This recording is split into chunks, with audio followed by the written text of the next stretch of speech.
a couple folks are picking up on the comment I made about, high school graduates, and Eric asked a question. So with more and more programs like this, he's curious why more companies aren't doing things like attending high school college fairs and leading with the education as a benefit program while working.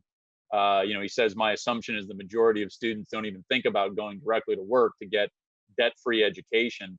There's another powerful term, right? Debt-free education. That is one of the primary goals that prospective parents and students have as they think about college. So their desires to go get a degree certainly haven't changed, but they're thinking about a lot of other pathways to it. And I think I mentioned to you when we talked last time, Chad. One of the most popular articles I've ever written on Forbes was about this kind of go pro early model, right? Of Right. students thinking about going to work right out of high school where they can pursue college while doing that.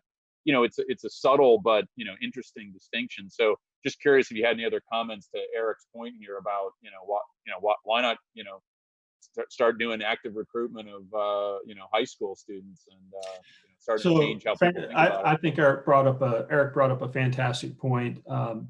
Prior to the onset of the COVID-19 environment, we've built a relationship locally here in our corporate market with Jefferson County Public Schools and their Academy of Louisville program. So we've had an opportunity to interact with the high schools, and different departments within our corporate office have interacted with the high schools in different capacities, and also with college students, right?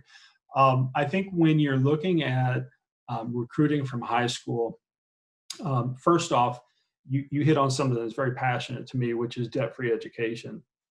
I think by providing solutions for these team members to go to school for free, Papa John's is doing its part in trying to have a positive social impact by helping to reduce or not contribute to the $1.6 trillion that the country has in student debt. Right. Eric's question as to why more people don't attend or recruit from high school.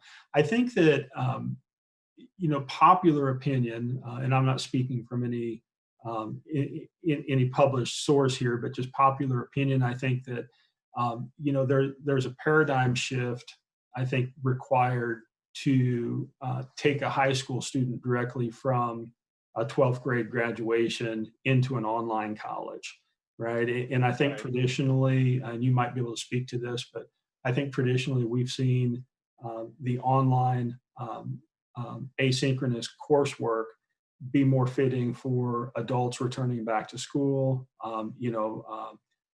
families that have kids because of the convenience. So I think that that the COVID-19 environment might force parents and students to look at education in a different light, which might put a little more, shine a little more brightly on online education.